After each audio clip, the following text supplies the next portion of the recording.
নমস্কার বন্ধুরা, তোমরা সবাই কেমন আছো? আশা করি ভালো আছো। তো বন্ধুরা, আজকে ছিল আমার ভাগ্নির বিয়ে। আমি ভাগ্নির বিয়েতে চলে এসেছিলাম।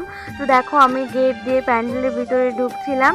তো চলো, দেখেছো কত সুন্দর করে চারিদিকটা লাইট দিয়ে সাজানো হয়েছে।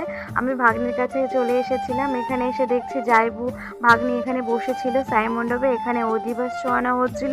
তো চলো, তোমরা দেখতে থাকো। দেখতে পেয়েছো কত সুন্দর করে ফুল দিয়ে ছাই মণ্ডপটা সাজানো হয়েছে। দেখো কতটা না সুন্দর লাগছে ওপরেরটা। তো চলো, এরপরে ভাগ্নির এখানে অধিবাস ছোঁয়ানো শেষের দিকে প্রায়। তো এখানে ভাগ্নির অধিবাস ছোঁয়ানো শেষ হয়ে গেলে দেখো ভাগ্নি কান্না করছিল। জানি না সে কী ভাবছিল, হয়তো বা অনেক কিছুই তার মনে পড়ছিল, সেজন্য সে কান্না করছিল। এরপরে অধিবাস ছোঁয়ানো হয়ে গেলে দেখো ভাগ্নি এখান থেকে উঠে ভাগ্নির বসার জায়গায় গিয়ে বসলো। সেখানে ছবি তোলা হচ্ছিল। সেখানে আমিও গেলাম, গিয়ে ভাগ্নির সাথে কয়েকটা ছবি তুলে নিলাম। মা এদিকে ভাগ্নির সাথে কথা বলছিল, আমি ভাগ্নিকে বলছিলাম, ভাগ্নি তুমি আমার দিকে তাকাও। তো আমার সেখানে ছবি।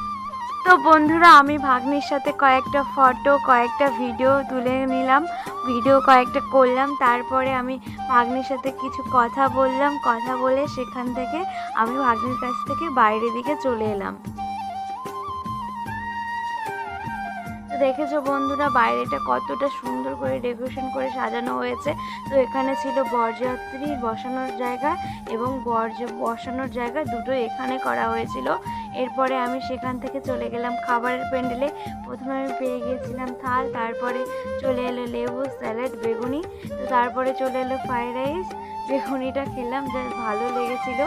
তারপরে চলে এলো ডাল ভাত, তারপরে চলে এসেছিল মাংস, তারপরে চলে এসেছিল দই, মিষ্টি, চাটনি। তো শেষ অবধি খাওয়া আমার কমপ্লিট। তো এরপরে আমি বাইরের দিকে চলে এসেছিলাম। তো বন্ধুরা, আমার এই ভিডিওটা আমি এখানে শেষ করছি। তো তোমরা সবাই ভালো থেকো। দেখা হচ্ছে আমার আবার অন্য কোনো ভিডিওতে তোমাদের সাথে।